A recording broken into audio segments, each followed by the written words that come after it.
हाँ, व्यवस्था की ये पुस्तक तेरे चित्त से कभी ना उतरने पाए, इसी में दिन रात ध्यान दिए रहना, इसलिए कि जो कुछ उसमें लिखा है उसके अनुसार करने की चौकसी करें। ऐसे ही करने से तेरे सब काम सफल होंगे और तू प्रभावशाली होगा। हालेलुया। तो व्यवस्था के ये पुस्तक हमारे चित्त से कभी ना उतरना चाहिए। तो उतरता नहीं है, हम दिन रात उसमें लगे रहेंगे, दिन रात उसे पढ़ेंगे, उसके अनुसार जीने की कोशिश करेंगे, तो क्या होगा? हम सफल और प्रभावशाली होंगे। हालेलुया। इसे हमें कभी नहीं भूलना है। और सफल जीवन क्या होता है?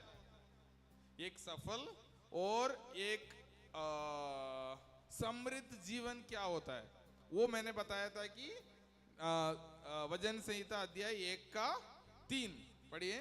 वचन संहिता अध्याय 1 का 3। जो व्यक्ति परमेश्वर का वचन पर, 2 और 3 पढ़ लीजिए, जो वचन पर बने रहता वो कैसा होता है?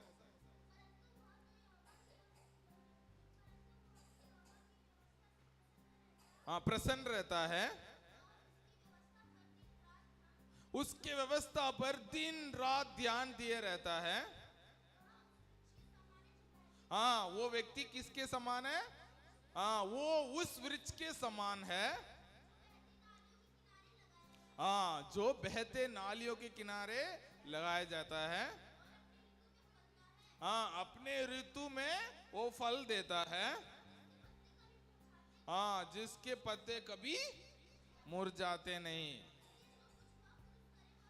हाँ, जो कुछ वो पुरुष करे वो क्या होगा? सफल होगा। जो सफल व्यक्ति क्या होगा? वो एक नदी के किनारे में रखा हुआ एक पेड़ के समान होगा, है ना। उसके वो हमेशा हरे भरा रहेगा, वो हर बार, है ना, हर ऋतु में वो फल लाता है, ऋतु में फल लाता है। और जो कुछ वो करता है वो क्या होगा? सफल होगा। जो कुछ वो व्यक्ति करता है वो क्या होता है? सफल होता है। ठीक है, ये हमने देख लिया कि सफल और समृद्ध जीवन क्या होता है। तो पिछले हफ्ता हमने शुरू किया था, क्या शुरू किया था? यूसुफ का। यूसुफ एक सफल व्यक्ति बन गया था। ठीक है, वो उसका सफलता से हम क्या सीख सकते हैं, क्या रहस्य हम उसमें से सीख सकते हैं? 2 बात मैंने बताई, किसी को याद है? यूसुफ का जीवन से 2 बात पिछले हफ्ता हमने सीखा था। पहली बात थी, उसने क्या देखा? सपना देखा। तो हमारे उन्नति का, हमारे सफल जीवन का पहला स्टेप, पहला कदम क्या है? सपना देखना या दर्शन देखना। ठीक है, परमेश्वर से दर्शन मांगना। परमेश्वर, मेरे जीवन का मकसद क्या है? परमेश्वर, मेरे जीवन में आपकी योजना क्या है? परमेश्वर से एक दर्शन मांगना। वचन कहती है दर्शन के बिना लोग क्या हो जाते हैं? नष्ट हो जाते हैं। जहां दर्शन नहीं है, लोग क्या हो जाते हैं? नष्ट हो जाते हैं। आप मान के चलो, बहते हुए नदी को देखो, वो कहां बहती है? जहां उसको नीचा दिख रहा है वहां बहता है। यदि हमारे जीवन, अरे कैसा चल रहा है वैसे चलने दो, ऐसा हम सोचते तो क्या होगा? वो जीवन उन्नति में नहीं जाएगी, कहां जाएगी? नीचे जाएगी। आप नदी को देखते हैं, चलो भाई जहां नदी जा रही है उसको जाने दो, तो वो कहां जाएगी? जहां गड्ढा है वहां जाए। नदी कभी ऊपर उठ के नहीं जाएगी, चलो मैं कहां चला जाता हूं? पहाड़ पर चला जाता। ऐसा हो सकता है? नहीं। तो हमारे जीवन भी अपने आप कभी ऊपर नहीं हो सकता। तो हमें क्या करना चाहिए? हमें परमेश्वर के वचन के अनुसार दर्शन देखना चाहिए, दर्शन परमेश्वर से मांगना चाहिए। परमेश्वर दर्शन कैसे देते हैं?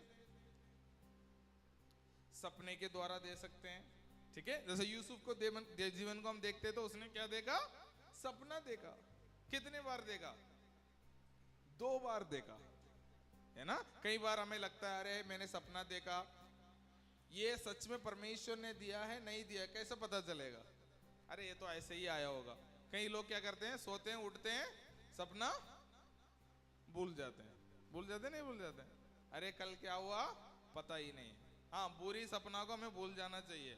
अरे नहीं नहीं रात में मेरे को ये हो गया, ऐसा याद नहीं रखना है। लेकिन यदि परमेश्वर आपको कुछ दिखाना चाहते हैं तो आपने कल भी ऐसा कुछ देखा, फिर आज भी वही सपना देख रहे हैं, इसका मतलब परमेश्वर आपको कुछ बताना चाह रहे हैं। आप कभी भी बाइबल खोल रहे हो, आपको एक ही वचन बार बार आ रहा है।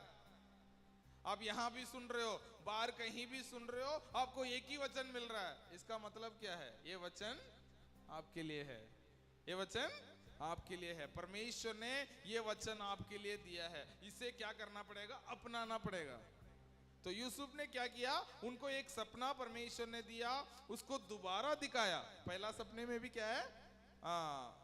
सारे भाई लोग उसके सामने गिरते हुए देखा। दूसरे सपने में चीजें अलग थी लेकिन एक ही था, बात एक ही था। 11 सितारे और चांद और सूरज, अपने माता पिता, वो भी उसको क्या कर रहे हैं? दंडवत कर रहे हैं, उसके सामने गिर रहे हैं। इसका मतलब है यूसुफ को परमेश्वर अपने भाई बहनों को बीच में उठाने वाले हैं, है ना? ये उसका मकसद था, मतलब था। तो यूसुफ को पता था परमेश्वर कैसे उठाएंगे?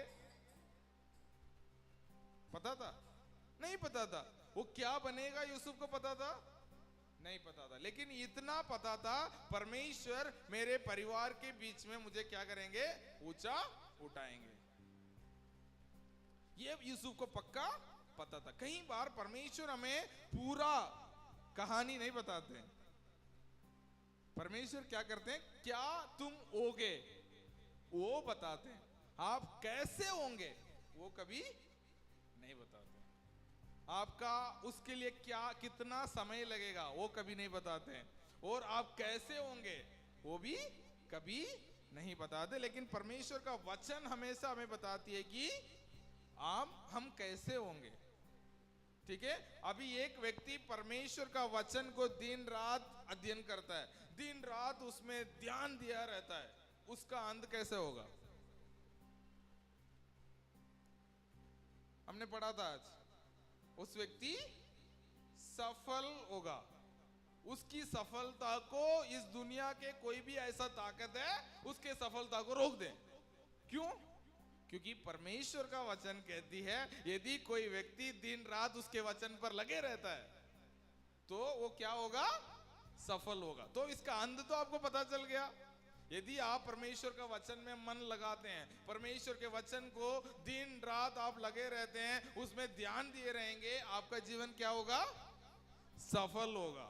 उसमें कोई डाउट नहीं है। परमेश्वर का वचन को कोई संदेह करते हैं? नहीं है। हाँ, वो मनुष्य नहीं है। मैं कुछ बोलूंगा कल बदल सकता हूं, लेकिन परमेश्वर यदि कुछ बोलते हैं वो क्या नहीं करते हैं? कभी नहीं बदलते। तो परमेश्वर कहते हैं यदि कोई व्यक्ति मेरे वचन पर मन लगाकर दिन रात उसमें लगे रहता है, उसको ध्यान देता है, उसके अनुसार जीने की चौकसी करता है, वो व्यक्ति क्या होगा? सफल जरूर होगा। तो यूसुफ को भी परमेश्वर ने एक सपना दिखाया था। क्या? वो अपने परिवार में, अपने भाइयों के बीच में, ये सबसे छोटा नहीं है, 11वां लड़का था। उसके बाद एक और लड़का था, उसका नाम है बेंजामिन, है ना? तो ये 11वां लड़का था, लेकिन पापा उससे ज्यादा प्यार करते थे। तो कई बार मैं सोचता था भाई यूसुफ ऐसा क्या गलत किया उसको वहां इतना दुख उठाना पड़ा। कई लोग बोलते हैं अरे यूसुफ घमंड था। यूसुफ क्या था? घमंड था। सपना देख के अपने भाई लोग के बीच में घमंड से बोलता था, इसलिए उसका भाई ने उनको ऐसा किया। मेरे को लगता है वो उनके पापा का वजह से। किसके वजह से? उनको पापा का वजह से। पापा ने क्या किया? 11 बेटे हैं, उनको बराबर देखना चाहिए था ना। उन्होंने क्या किया? एक बेटे को ज्यादा प्यार किया। तो उन्होंने इसलिए उनको भाई लोग ने क्या किया? उससे नफरत किया। कई बार हम जो करते हैं, बड़े लोग क्या करते हैं, वो भी हमारे बच्चे के भविष्य में उनको दिक्कत कर सकती है। क्योंकि इसलिए हम जो कर रहे हैं उसमें सावधानी से करना जरूरी है। क्योंकि हम देखते हैं उनके पापा ने तो एक बेटे से प्रेम किया, लेकिन उसके 10 भाई लोग उससे क्या करने लग गए? नफरत करने लगे। पापा ने गलत किया क्या? हाँ, प्रेम ही तो किया है, लेकिन सबसे करना चाहिए था, एक व्यक्ति से किया। इसलिए बाकी 10 भाई उनसे ऐसा नफरत किए हैं कि उसको मारने के लिए भी क्या हो गए? रेडी हो गए। लेकिन एक भाई ने क्या किया? तरस खाया, अरे इसको मारो मत, क्या कर देते हैं? बेच देते हैं, 20 सिक्का में इसको बेच देते हैं, और हम क्या कर लेते हैं? मोमोज खा लेते हैं। घर पहुंचते पहुंचते मोमोज खा के चले जाएंगे, पापा को बोल देंगे हमने उसको नहीं देखा। ऐसा नहीं कि बहुत पैसा में बेच दिया, नहीं है, 20 सिक्के। हाँ, अपने भाई को बेच दिया, क्योंकि वो नफरत करते थे उससे। लेकिन परमेश्वर ने क्या किया? उसको बचाया। परमेश्वर को पता है यूसुफ को सफल होना है। क्या परमेश्वर ने उसको वहां लेके गया दास बनाया? नहीं है, परमेश्वर ने नहीं बनाया है। लेकिन परमेश्वर ने, उनके भाई लोग ने वहां बेच दिया, वहां भी परमेश्वर ने उनको क्या किया? सफल बनाया। पिछले हफ्ते हमने एक वचन पढ़ा था ना, क्या पढ़ा था? 37 वचन संहिता नहीं, उत्पत्ति 39 का 2 पढ़िए।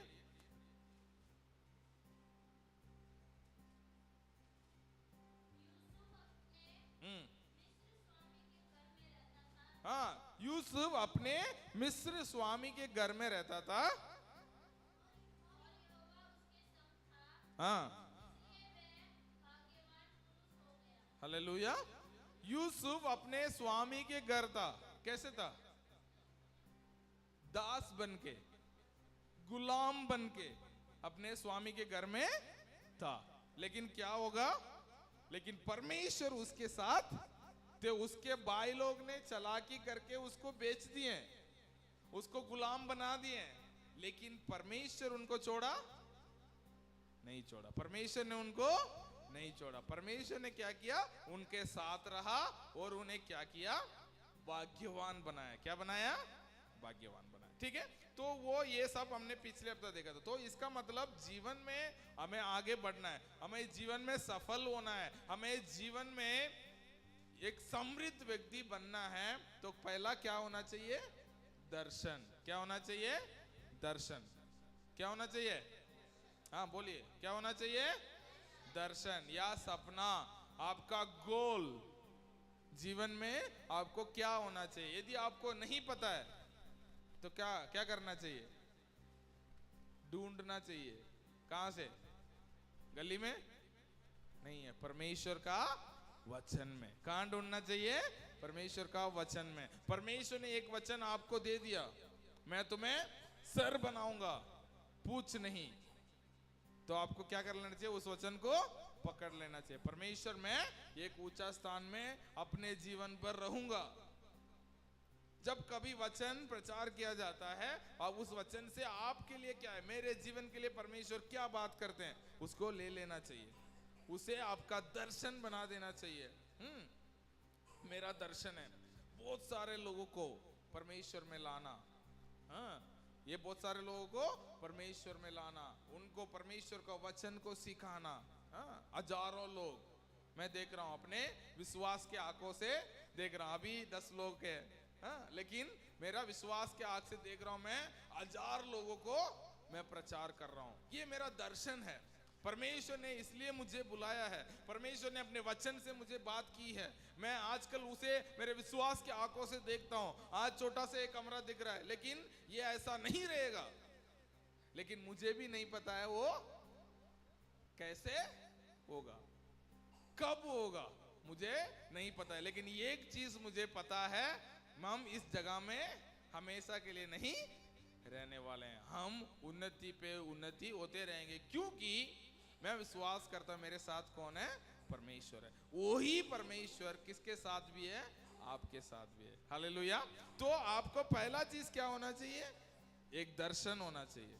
दर्शन नहीं है, परमेश्वर से मांगिए, परमेश्वर मेरे जीवन का दर्शन क्या है, मैं आपके राज्य के लिए क्या कर सकता हूं। उस दर्शन को परमेश्वर से आपको मांगना चाहिए। दूसरी बात, पिछले हफ्ता हमने सीखा था परमेश्वर हमारा साथ है। किसके साथ? परमेश्वर के साथ। तो सफल होने के लिए पहला चीज दर्शन, उसके बाद हमारे साथ परमेश्वर है।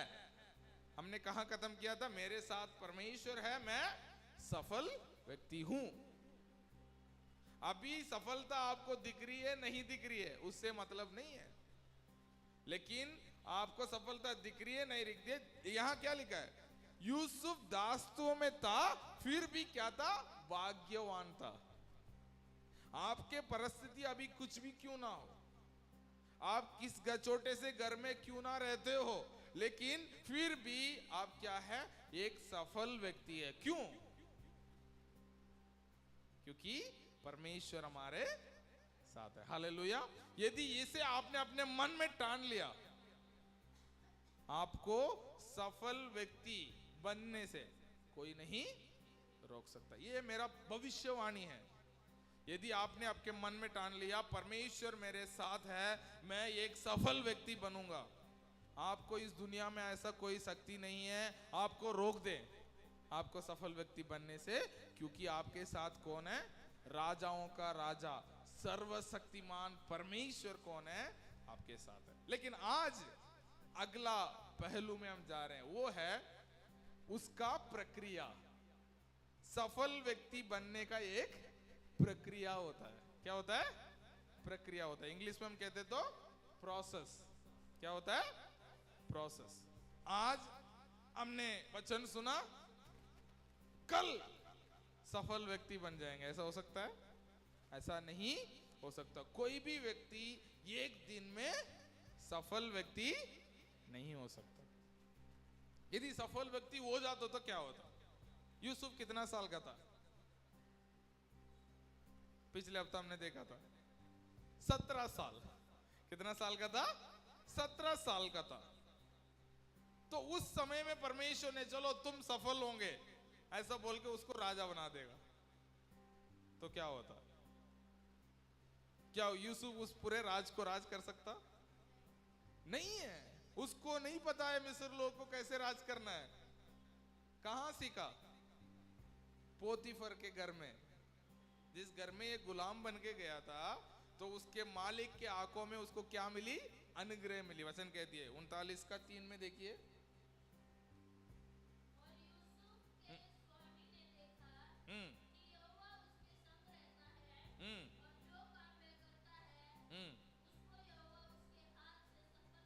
जो कुछ वो काम करता है यहोवा उसके हाथ से सफल कर देता है। और आगे पढ़िए। हाँ, तब किसकी अनुग्रह की दृष्टि? पोतीफर की। हाँ, उनके मालिक का अनुग्रह की दृष्टि किस पर हुई है? यूसुफ पर हुई है। तो अनुग्रह उसके बाद हुई, उस पर हुई, मतलब क्या होता है? मतलब यूसुफ का चलता है। कहां? पोतीफर के घर में। पोतीफर के घर में यूसुफ का चलता है। बहुत सारे नौकर होंगे, लेकिन चलता किसका है? यूसुफ का। क्यों? उसके साथ परमेश्वर थे। आपको समझ में आ रहा है? बहुत सारे दास होंगे, 1000 लोग होंगे, लेकिन यूसुफ का चलता था। तो यूसुफ जानने लगा कि मिस्र देश कैसा चलता है, मिस्र देश में लोग शासन कैसे करते हैं, राजा का पास जाना है तो कैसे जाना है, राजा से कैसे बात करना है। वहां उसको इजराइल देश में ये सब सिखाया नहीं जाता है। इजराइल देश में वो क्या करता था? भेड़ बकरियां चराता था। उसको जाके राजा के सामने छोड़ दिया तो उसको कैसे बात करना है पता है क्या? नहीं पता। यदि हम मोदी जी से बात करने जा रहे हैं, अब उससे पहले बहुत स्टेप्स है। आपको सीधा जाके मोदी जी से हाथ नहीं मिला सकते हैं। आपको बहुत सारे स्टेप्स है, बताएंगे लोग। अरे मोदी जी के ऑफिस में जाना है तो आपको ऐसे कपड़े पहनना चाहिए, ऐसे आपको होना चाहिए, उनसे हाथ ऐसे मिलना चाहिए, इतना दूरी आपको बना के रखना चाहिए, इससे ज्यादा पास में आपको जाना नहीं चाहिए। वो आके आपको गले लगाएंगे तो लगा सकते हैं, आप जाके मोदी जी को गले नहीं लगा सकते हो। तो ये सब प्रोटोकॉल्स होते हैं, हर देश का अलग अलग प्रोटोकॉल्स होते हैं। तो यूसुफ को कैसा पता होगा? सीधा जाके वो राजा बन गया तो नहीं हो सकता। तो एक दिन में कोई भी व्यक्ति सफल नहीं हो सकता। तो क्या होता है, दर्शन है, परमेश्वर आपके साथ है, फिर भी आप एक चुटकी में सफल व्यक्ति नहीं बन सकते। एक प्रोसेस है। क्या है? प्रोसेस, एक प्रक्रिया है। कई बार लोग क्या करते हैं, आज पढ़ लिया, सब लोगों को क्या चाहिए, सक्सेस की मंत्रा चाहिए। क्या चाहिए भाई? सफलता की 4 मंत्रा बताओ, हम उस मंत्र को बोलेंगे और सफल बन जाएंगे। ऐसा कोई मंत्रा नहीं है।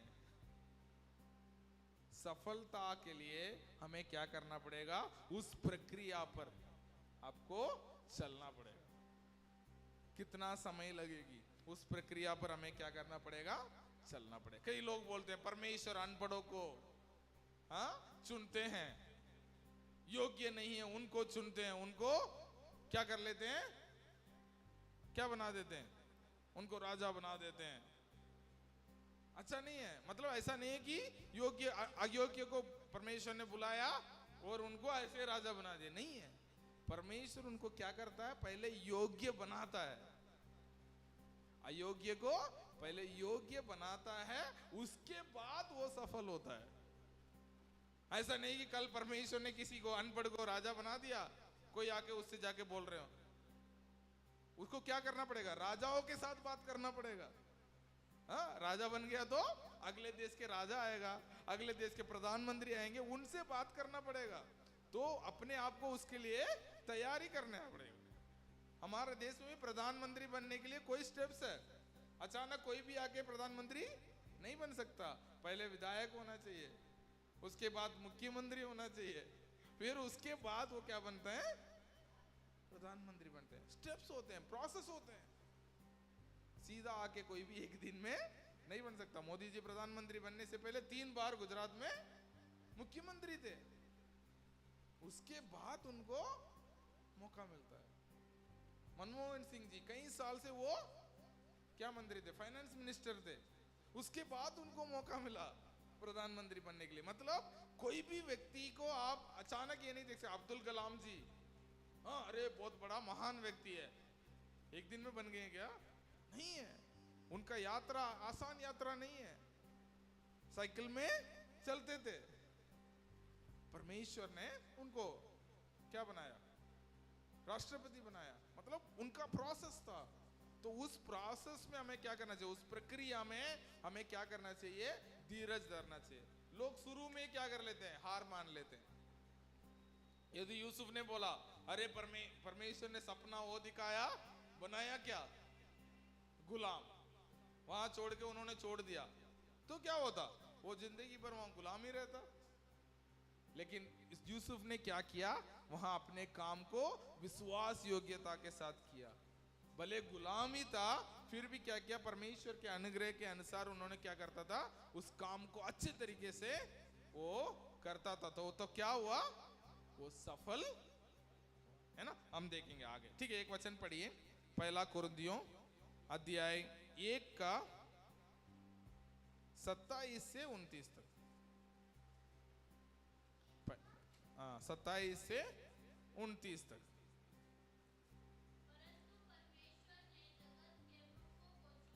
हाँ, परमेश्वर ने जगत के किसको चुन लिया है, मूर्खों को चुन लिया है। हाँ, ज्ञानवानों को लज्जित करें। हाँ, परमेश्वर ने जगत के निर्बलों को चुन लिया है। हाँ, कि बलवानों को लज्जित करें।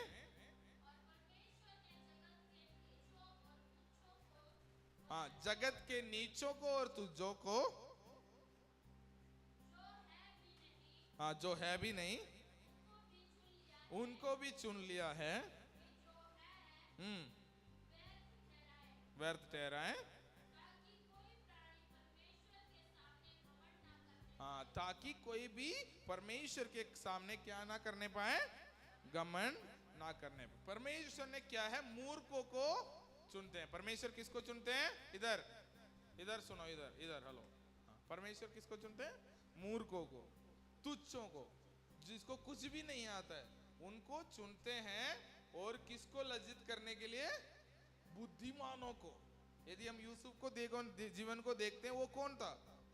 एक भेड़ बकरी चराने वाला व्यक्ति था, लेकिन उसको कहां जाके अधिकारी बनाया? वहां फिरौन, मिस्र के राजा के बराबरी में जाके परमेश्वर ने उनको क्या किया? खड़ा किया। लेकिन हम क्या देखते हैं? अरे यूसुफ क्या था? गुलाम था, राजा बन गया। हम भी क्या बनेंगे? राजा बनेंगे। एक दिन नहीं में नहीं हुआ। लोग कहते हैं लगभग 13 साल लगा। कितना साल? 13 साल। उसमें कहीं कभी जेल में, कभी गुलाम, कभी झूठा इंजाम उस पर लगी। हम पढ़ेंगे ये सब, हम आगे आने वाले समय में पढ़ेंगे। लेकिन ये एक प्रक्रिया पर हमें क्या करना चाहिए? गुजरना जरूरी है। तो तीसरी बात क्या है? देयर इज अ प्रोसेस, एक प्रक्रिया है। सफलता के लिए क्या है? एक प्रक्रिया है। आपको सफल होना है तो क्या है? एक प्रक्रिया में क्या करना पड़ेगा? आपको गुजरना होगा। एक और वचन पढ़िए, दूसरा कुरिन्थियों अध्याय 3 का 5 और 6। दूसरा कुरिन्थियों अध्याय 3 का 5 और 6। हम्म हम्म हम्म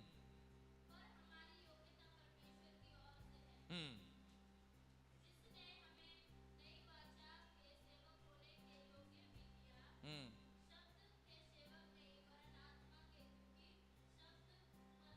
मारता है, जिलाता है। हालेलुया। परमेश्वर ने क्या किया? हमें योग्य बनाया। केवल उसने तुच्छों को, मूर्खों को चुनता नहीं है, उनको चुनकर क्या बनाता है? योग्य बनाता है। क्या बनाता है? योग्य बनाता है। जब तक यूसुफ यहां से लेकर तब राजमहल पहुंच जाता है, तब वो क्या बन जाता है? योग्य व्यक्ति बन जाता है। क्या बन जाता है? योग्य व्यक्ति बन जाता है। पहले क्या था? अयोग्य था। क्या बनने का? राजा बनने का। सफल होने का कोई भी योग्यता किसके पास नहीं था? यूसुफ के पास नहीं था। ठीक है, लेकिन किसने बनाया उनको योग्य? परमेश्वर ने। कैसे बनाया? उस प्रक्रिया के द्वारा। किसके द्वारा? एक प्रक्रिया के द्वारा। जिस प्रक्रिया के द्वारा यूसुफ क्या किया? अपने आप को परमेश्वर के हाथ में क्या कर दिया? सौंप दिया। परमेश्वर, कुछ भी परिस्थिति क्यों ना हो, लेकिन मैं क्या देख के दौड़ रहा हूं? जो दर्शन आपने दिया है उसको देखते हुए मैं क्या कर रहा हूं? दौड़ रहा हूं। और मेरा ये पक्का पता है क्या बनूंगा? मैं एक दिन सफल व्यक्ति बनूंगा। आज मेरे परिस्थिति गुलाम क्यों ना हो, आज मेरे परिस्थिति में जेल में क्यों ना हो, आज लोग मुझे तुच्छ समझ रहे हैं, फिर भी लेकिन मुझे एक बात पता है, मैं क्या होऊंगा? सफल होऊंगा। हालेलुया। तो ये बात पर यूसुफ ने क्या कर लिया? ठान लिया। उसके बाद उस प्रक्रिया में क्या कर दिया? अपने आप को बेहतर बनाते गया।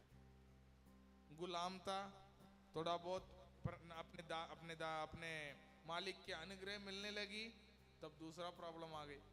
ठीक है, उसके बाद जेल जाना पड़ा। फिर उसके बाद वहां उन्होंने अनुग्रह किया, मतलब जो काम करता रहा उसमें लगातार बने रहा। फिर उसके बाद उसको क्या मिली? प्रमोशन मिली थी। ठीक है, वहां हम नहीं जाएंगे, अगले हफ्ते में जाएंगे। लेकिन यहां आपको एक बात ध्यान जरूरी है।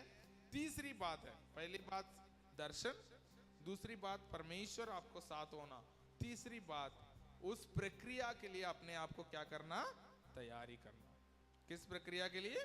सफल बनने का प्रक्रिया के लिए अपने आप को तैयारी करना। उसमें हम तैयार रहेंगे।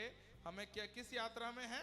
सफल होने की यात्रा में हम शुरू हो चुके हैं। ठीक है, ऐसा इस दुनिया में कुछ नहीं है कि जल्दी सफल हो जाना, ऐसा कोई भी मंत्र है नहीं। हर व्यक्ति को एक प्रक्रिया के द्वारा गुजरना होगा।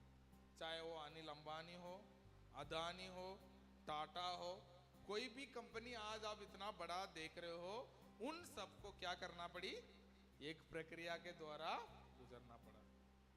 रिलायंस वालों का आप देखते हैं, शुरू शुरू में मुझे याद है, मैं इन आप लोग जैसे बहुत छोटे बच्चे जैसा था, 7-8 साल में 500-500 रुपए में वो फोन बेचते थे।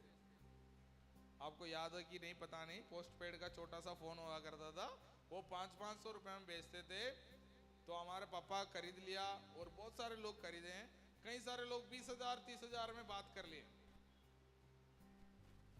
बहुत नुकसान हुआ उनको, क्योंकि सबके पास फोन है, सब लोग बात करते हैं, लेकिन कोई पैसा पे नहीं करता बिल। हाँ, एक दिन हमारे पापा को भी करीब 20,000 ऐसा कुछ हो गया था बिल, और दूसरा लोगों को भी ऐसा हो गया। फिर रिलायंस ने बोला आपका सब हम बिल माफ कर रहे हैं, केवल 2,000 रुपया पे करो, आप इस कनेक्शन को बरकरार रख सकते हो। ऐसा करके फिर पे करके फिर उस कनेक्शन को रखा। ये उनको शुरुआत थी। आज हम देखते अरे अंबानी बहुत बड़ा है, उसके पास इतना करोड़ रुपया है, नहीं है। उन्होंने भी छोटा से ही शुरू किया, उससे पहले भी और छोटा से उन्होंने शुरू किया होगा, जो हमें नहीं पता। मैं जो पता है मैं बता रहा हूँ। लेकिन मतलब हर व्यक्ति, आप जो एक सफल पोजीशन में पहुंच जाते हैं, लेकिन उनका पीछे एक लंबा प्रक्रिया होता है। तो कई बार हम क्या सोचते हैं, आज का दिन को देख के, आज का परिस्थिति को देख के हम क्या कर लेते हैं, हार मान लेते हैं। लेकिन हमें ऐसा नहीं करना चाहिए। इस प्रक्रिया में परमेश्वर पर भरोसा रखते हुए आगे बढ़ना चाहिए। आपके सफलता ज्यादा दूरी में नहीं है, बहुत पास में हो जाता है। उसके बाद एक और बात मैं बात करके कहता, कई बार लोग सोचते हैं एक दिन में सब कुछ हो जाए। क्या परमेश्वर ऐसा कर सकता है? नहीं कर सकता है। कर सकता है परमेश्वर। मान के चलो किसी व्यक्ति का 1 लाख रुपया कर्जा है, क्या परमेश्वर उस कर्जा को एक ही दिन में खत्म कर सकता है? कर सकता है, खत्म कर लिया। लेकिन कल वो व्यक्ति क्या करेगा? वो सोच रहा अरे परमेश्वर महान है, सर्वशक्तिमान है, दयालु है, मेरा 1 लाख का कर्जा माफ कर लिया, तो मैं क्या करूं? 2 लाख रुपया कर्जा ले लो। क्योंकि जो पैसा परमेश्वर ने दिया वो तो उन्होंने कर्जा में दे दिया, अभी आगे भी तो जिंदगी काटना है। तो क्या करता है? दोबारा वो करता है। लेकिन परमेश्वर का योजना क्या है? हम लगातार, समृद्धि क्या होता है? परमेश्वर का अनुग्रह लगातार हमारे जीवन में रहना, लगातार परमेश्वर के अनुग्रह आपका जीवन में बने रहना। जैसे कि एक उदाहरण आपने देखा होगा, एक विधवा थी, एक विधवा स्त्री थी। वो कहानी पता है आपको? हाँ, जिसका घर में तेल और आटा था, ठीक है। परमेश्वर ने उनको आशीष दिया, आशीष दिया तो क्या हुआ था? उनका तेल और आटा जब तक अकाल थी, जब तक खत्म नहीं हुआ। क्या उनके पास बहुत आटा हो गया? नहीं है। जितना वो निकालते थे उतना आटा दोबारा हो जाता, जितना तेल वो इस्तेमाल कर देते थे उतना तेल उनके पास आ जाता था। हाँ, परमेश्वर चाहते तो एक बहुत बड़ा बर्तन भर के आटा दे सकते थे, लेकिन वो क्या हो जाता? एक दिन खत्म हो जाता। लेकिन परमेश्वर ने क्या किया? ऐसा प्रबंध बनाया कि वो लेते रहे और दोबारा वो आता रहे। ये हम समृद्धि कहते हैं। परमेश्वर के अनुग्रह लगातार हमारा जीवन में क्या रहना? बने रहना। हाँ, परमेश्वर वो अद्भुत भी कर सकता है। किसी व्यक्ति के लिए ऐसा अद्भुत चाहिए है तो ऐसा अद्भुत भी परमेश्वर कर सकता है। लेकिन कौन सा अच्छा है? हमेशा के लिए रहते रहना, परमेश्वर, हमेशा परमेश्वर के अनुग्रह में बना रहना। तो ये प्रक्रिया, ये समृद्धि का प्रक्रिया क्या है? ऐसे ही परमेश्वर के अनुग्रह में धीरे धीरे धीरे बढ़ते जाना, उसके बाद हमें सफलता मिलती। कई लोग बोलते अरे आज एक चुटकी में हम ठीक हो जाएं। लोग ठीक भी हो जाते हैं, हम प्रार्थना करते हैं, लोग ठीक हो जाते हैं। कल कोई व्यक्ति है, हर संडे उनको बीमार होता है। हर संडे क्या होता है? वो बीमार होते हैं। हर संडे उनसे बोलो जो जो बीमार है प्रार्थना करने आइए। आपने भी चर्चों में देखे होंगे, तो कुछ लोग होते हैं, मतलब 100 लोग मान लो, उसमें 10 लोग होते हैं वो हर संडे आते हैं। क्या आते हैं? हर संडे प्रार्थना करवाने आते हैं। पिछले संडे सर दर्द होगा इस तरह, इस संडे पेट दर्द होगी, अगले संडे उनका पैर में कुछ प्रॉब्लम होगी, हर संडे उनको कुछ प्रॉब्लम होगा। ऐसा नहीं कि वो ठीक नहीं होते हैं, सर दर्द उनको प्रार्थना करने से ठीक हो जाता है। लेकिन परमेश्वर का इच्छा हमारे जीवन में क्या है? बीमारी रहित जीवन। क्या है? बीमारी रहित जीवन परमेश्वर का इच्छा। लेकिन हम क्या सोचते हैं, अरे आज बीमारी खत्म हो जाए, कल कोई बात नहीं है। नहीं है। परमेश्वर का इच्छा क्या है? हम कभी बीमारी में ना पड़े, वो परमेश्वर का इच्छा है। तो हम लगातार परमेश्वर के अनुग्रह में बने रहें, लगातार हमारे जीवन में कोई भी गति ना हो, ये परमेश्वर का योजना है। उसको पूरा करने के लिए क्या करना पड़ेगा? हमें उस प्रक्रिया में अपने आप को समर्पण करना पड़ेगा। उस प्रक्रिया में गुजरने के लिए अपने मन को, अपने आप को तैयार करना होगा। यदि हम तैयार हो जाते हैं तो हम क्या हो जाते हैं? उस परमेश्वर के उस महान योजना में हम जुड़ जाते हैं। तो क्या होंगे? हम जरूर सफल होंगे। हालेलुया। तो आज मैंने सफलता की तीसरा बात मैंने बताई, वो है एक प्रक्रिया। उसमें हमें क्या करना पड़ेगा? एक दिन में कोई भी व्यक्ति सफल नहीं हुआ, ना यूसुफ, ना दाऊद, ना कोई भी व्यक्ति आप बाइबल से ले लो, ना मूसा, ना यहोशू, कोई भी व्यक्ति आप बाइबल से ले लो, कोई भी सफल व्यक्ति का नाम उठा लो, कोई भी व्यक्ति एक दिन में सफल नहीं हुआ। वो हर व्यक्ति को उस सफलता में, है ना, उस प्रोसेस में गुजरना पड़ा। दाऊद को परमेश्वर ने कितना छोटा था तब अभिषेक कर लिया, तुरंत राजा हो गया था क्या? नहीं है, कई साल लग गए राजा बनने में। लेकिन दाऊद क्या बने रहा? परमेश्वर में बना रहा। परमेश्वर ने मेरे को अभिषेक किया है, मैं एक दिन क्या बनूंगा? राजा बनूंगा। उसमें उसने क्या किया? बने रहा। तो यदि आपको दर्शन नहीं है, आपके पास परमेश्वर का दर्शन नहीं है, उस सपना नहीं है, तो परमेश्वर से प्रार्थना कीजिए, परमेश्वर मैं एक सफल और एक समृद्ध व्यक्ति बनना चाहता हूँ, मेरे लिए वो दर्शन, आपका दर्शन क्या है? आपके वचन से मेरे से बातचीत कीजिए। ऐसे आपको प्रार्थना करना है। दूसरी बात, ये बात ध्यान रखिए, आपके साथ परमेश्वर है। हालेलुया। तो आपको सफल होने से कोई भी नहीं रोक सकता। तीसरी बात, आप एक प्रक्रिया में हैं। कैसा है? एक प्रक्रिया में है। इस प्रक्रिया में परमेश्वर के वचन में बने रहते हुए आपको क्या करना है? आगे बढ़ना है। कभी उस प्रक्रिया को तोड़ने का कोशिश ना करें, उससे क्या होगा? आपके रास्ता बहुत लंबा हो जाए। आपको मिस्र देश में आपने, वो लोग कितना दिन में पहुंचना था? मिस्र देश से कानान देश में 4 दिन, 5 दिन, 40 दिन, 11 दिन, अलग अलग लोग अलग अलग विचार। चलो मान के चलो 40 दिन में पहुंचना था। किसने रोका उनको? 40 दिन में पहुंचने से किसने रोका?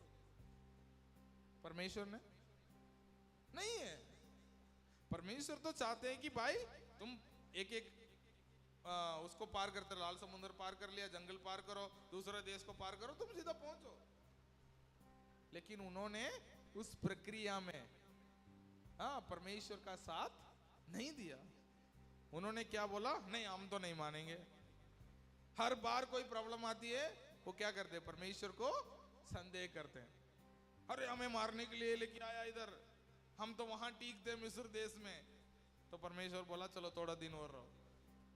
फिर वो लोग दोबारा प्रार्थना करते हैं, परमेश्वर हम विश्वास करते हैं, परमेश्वर पानी नहीं है, परमेश्वर ने पानी दे दिया, फिर विश्वास कर ले, परमेश्वर हम आप पर भरोसा करते हैं। फिर थोड़े दिन बाद बोलते हैं अरे हमारा खाने के लिए रोज एक ही खाना खाना पड़ेगा, चिकन कहाँ है?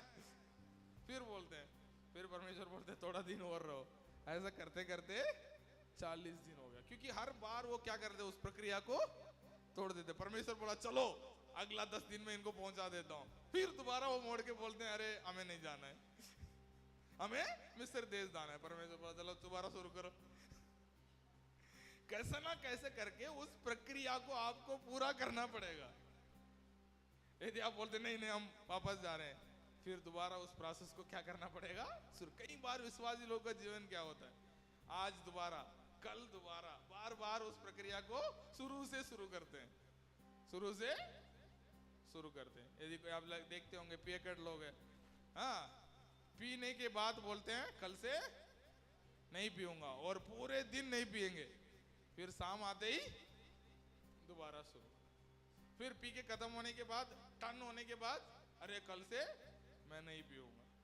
तो कई बार विश्वासी लोगों की प्रक्रिया ऐसा ही है, तो वही चक्कर में बार बार घूमते रहेंगे, उस सफलता में कभी नहीं पहुंच पाते हैं। क्यों? क्योंकि वो बार बार उस प्रक्रिया को तोड़ देते। तो आज हमने ये सीखा है कि हमें क्या करना चाहिए, कोई भी परिस्थिति में क्यों ना हो, हमें क्या करना चाहिए, परमेश्वर पर भरोसा रखते हुए आगे बढ़ते रहना चाहिए। हमें सफल होने से कोई भी नहीं रोक सकता। हालेलुया। आने वाले हफ्ते में, और इस प्रक्रिया क्या है, इस प्रक्रिया में यूसुफ को क्या क्या दुख उठाना पड़ा, उसमें वो कैसे बना रहा ताकि वो सफल व्यक्ति बन सकता है। अगले हफ्ते हम क्या करेंगे, अध्ययन करेंगे। आए हम सब लोग खड़े हो जाएंगे, प्रार्थना करेंगे। परमेश्वर, हम उस सफलता की उस यात्रा में हम भाग्य होना चाहते हैं। परमेश्वर, उस यात्रा में हम जुड़ना चाहते हैं। परमेश्वर, आपका उस महान योजना में हम जोड़ते हुए आपकी योजना को इस जीवन में पूरा करना चाहेंगे। परमेश्वर, आपके राज्य के लिए आपने जो एक मकसद के साथ आपने हमें बुलाया है, उस मकसद को मेरे जीवन में मैं पूरा करना चाहता हूँ, करना चाहती हूँ। हम प्रार्थना करें, सब लोग अपने आवाज़ खोलिए और परमेश्वर से